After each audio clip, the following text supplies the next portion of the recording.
ya que, por ejemplo, mientras el poeta yucateco Florencio Ávila consagró sus cantos más bellos a los próceres Martí o Maceo, el béisbol, que inicialmente fue un juego callejero importado a Mérida por los cubanos desterrados durante la independencia de su país, pronto pasó a ser el rey de los deportes que hoy es, y lamentablemente pues no llegamos a la final. Yo hubiera querido que esta conferencia se diera en el ámbito de que nuestros leones estuvieran, pero ni modo nos toca la tristeza de hablar del béisbol sin que nuestros leones estén en él. Pero decíamos que el béisbol, que inicialmente fue un juego callejero importado por los cubanos a Yucatán, pronto pasó a ser el rey de los deportes y penetró todas las clases sociales de esta región mexicana.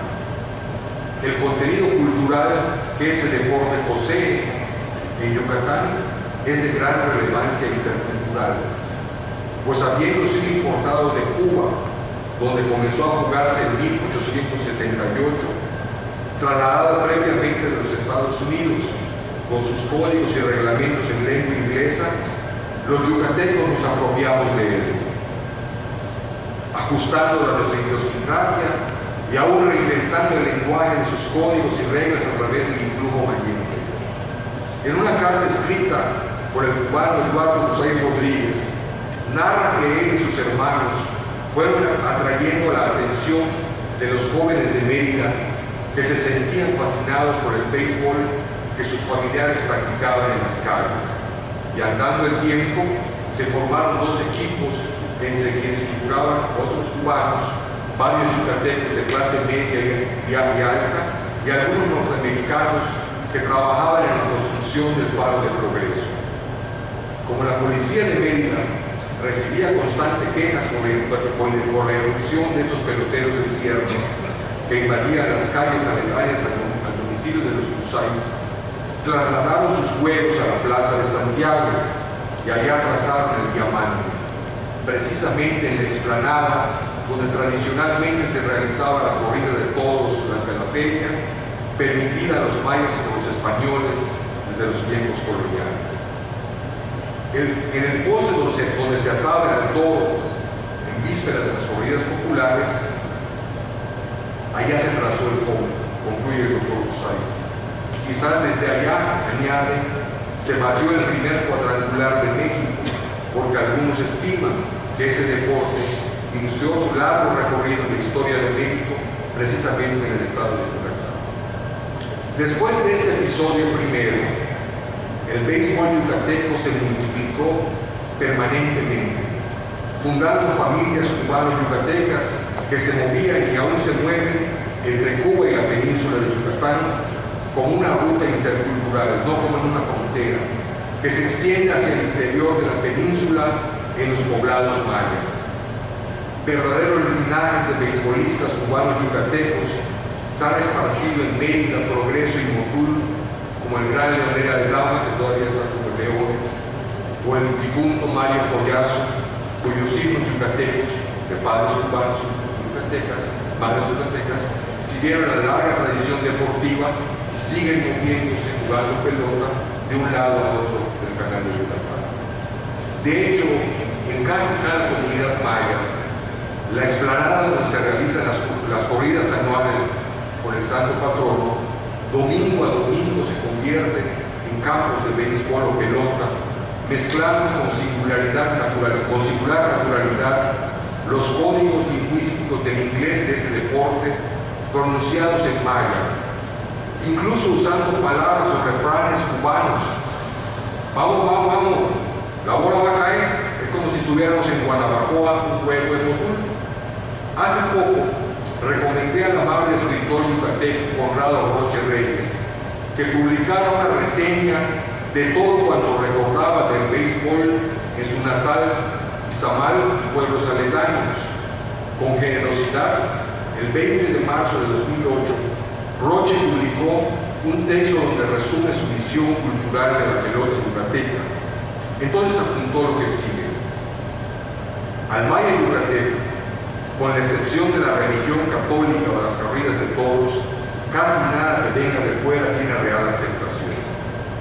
En la colonia, les estaba vetado toda manifestación europea, sea música, bailes, los juegos de frontón que practicaban los sacerdotes en las paredes de los atrios, la vestimenta, etcétera, etcétera. Esto continuó así hasta mucho después de la Revolución. Implícitamente les estaba prohibido todo en pleno siglo XX.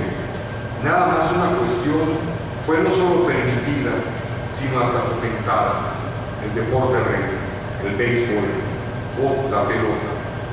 Siempre me ha causado, añade Conrado, intriga la fascinación que este deporte ejerció entre la población maya, de la población yucateca, incluidos aquí, sin restricción alguna, los indígenas mayas.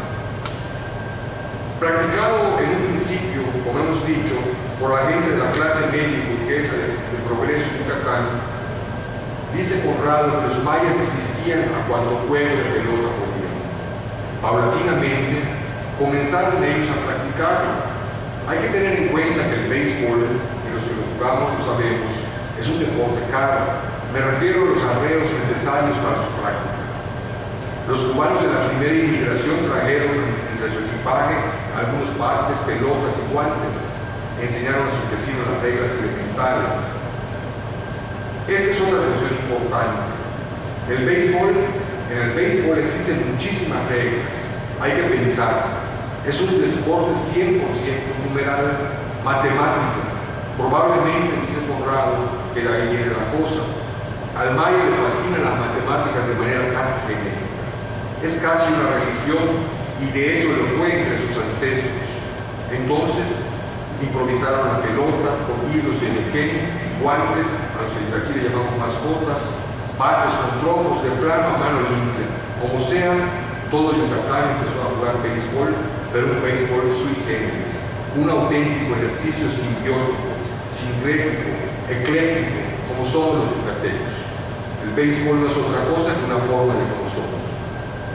En otro ámbito de lo cotidiano, debe apuntarse que las cubanísimas guaguas que en La Habana pueden dar pie a cualquier cantidad de relatos extraordinarios son exactamente el mismo medio de transporte que se usaba en Mérida y al que originalmente se designaba así, guagua. Hoy día, frente a la incorporación de numerosos mexicanismos al habla yucateca, la guagua, como expresión de procedencia cubana, se ha refugiado casi exclusivamente en los pueblos indígenas, como parte de su léxico maya híbrido. Sin embargo, en esos lugares aún se puede escuchar decir a la gente "putalo guagua", que en español significa "ahí viene el camión". Hubo factores y personajes decisivos en este proceso de fascinación cubana en Yucatán, o sea, de fascinación de lo cubano en Yucatán, que tiene que ver con la participación activa de los cubanos que permanecieron en Mérida, contrarios a la república que se estableció en su país en 1902 y a sus tempranas muestras de simpatía con la Revolución Mexicana de 1910. Me refiero a su labor fundacional en el periodismo moderno, a su papel protagónico en el campo de la educación y, desde luego, a sus incursiones en la vida política.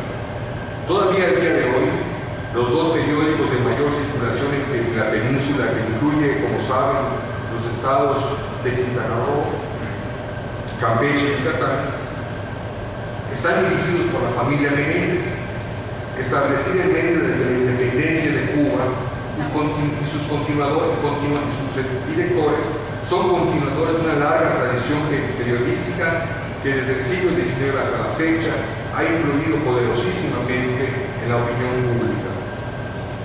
Algo similar ocurre con la educación superior en Yucatán, cuya universidad fue presidida por su primer rector, el doctor Usain Rodríguez, quien arribó a Mérida en 1891, y las escuelas normales de profesores y normal superior fueron impulsadas por Rodolfo Menéndez de la Peña, que ya referimos que es cubano, y por el hijo de un cubano, Floridano Betancourt. Su hijo era don Antonio Betancourt Pérez, que lleva el nombre de la Escuela Normal Superior.